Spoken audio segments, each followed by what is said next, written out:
Dans son traditionnel message à la nation pour le début de l'année 2023, Paul Biya a tenu un discours sur un ton martial. Il promet d'en faire pour ceux qui s'enrichissent sur le dos de l'État et annonce une tempête pour ceux qui divulguent des fake news.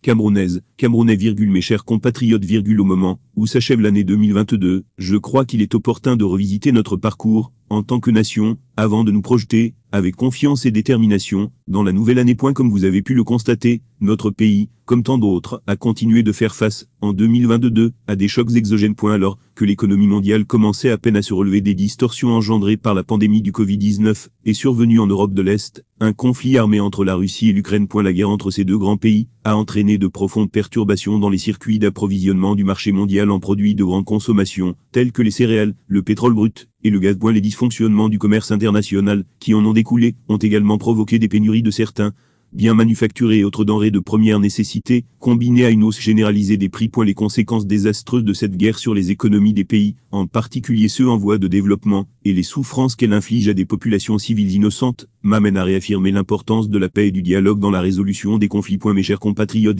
en dépit de ce contexte difficile, notre économie a su s'adapter à la conjoncture internationale, en faisant preuve, une fois encore, de résilience. Son taux de croissance a enregistré une légère progression, se situant autour de 3,8%, contre 3,6% en 2021. L'inflation est restée raisonnable, bien en dessous de la moyenne mondiale.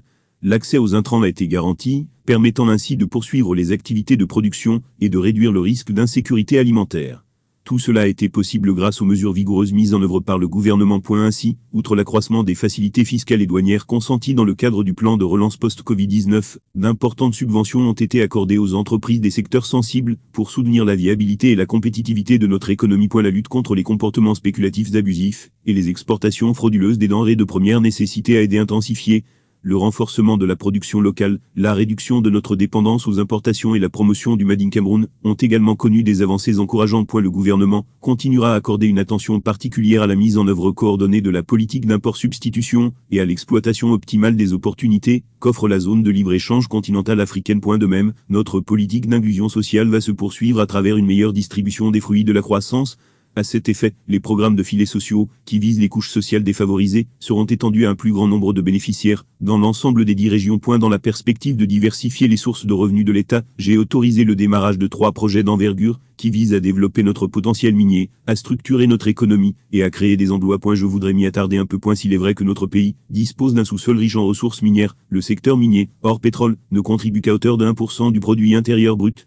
En développant la mine solide, nous pourrons assurer le relais des hydrocarbures, dont les stocks s'amenuisent, et disposer de ressources financières supplémentaires qui pourront être affectées au financement de nos investissements. L'année 2023 sera donc marquée